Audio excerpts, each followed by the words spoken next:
Lord, Ikaw na ang mag-alis sa mga taong masama sa aking buhay.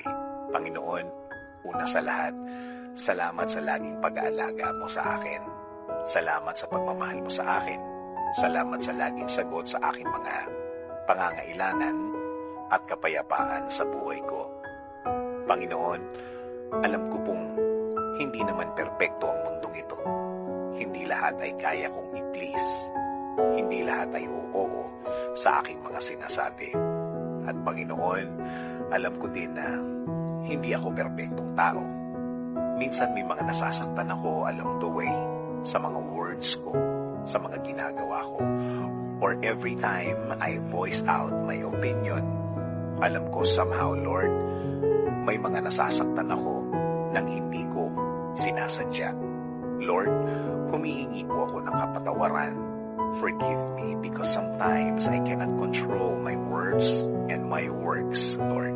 Kahit na mga taong hindi dapat saktan ay nasasaktan ko sa aking mga salita. Forgive me, forgive me, forgive me, Lord. Kaya sa mga ganito mga moments, Lord, hindi ko control ang mga reaksyon nila.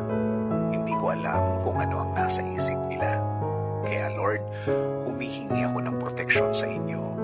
Panginoon, touch their hearts to forgive me, God. At sana, Lord, bigyan mo ako ng pagkakataon na malinaw ang lahat para sa kanila dahil alam ko na ang tunay na anak mo ay mapagkumbaba. Also, Lord, humihingi rin ako ng proteksyon sa mga taong nagbabalak ng masama sa akin at sa aking pamilya. Give us your protection against these people, Lord. Alam ko pong ang mga taong ito ay handang manakit kahit anumang oras. Huwag niyo po silang hayaang magtagumpay na makapanakit sa amin, Panginoon. Sa umpisa pa lang ng plano nila, iparealize niyo po sa kanila, Lord, na hindi maganda sa iba ang manakit. Also, Lord, make them realize na hindi rin ito makagaganda para sa kanilang mga buhay, na walang mabuting itutulot ang manakit ng kapwa. Panginoon, patuloy po kaming nakafocus sa inyong proteksyon at pagmamahal sa amin, na alam namin na hindi mo hahayaan na kami saktan nila, na hindi nyo sila hahayaang maging tagumpay sa intensyon nilang masama. Thank you, Lord, for everything. Thank you, Lord, for the love and faithfulness. This is our prayer. In Jesus' name, Amen.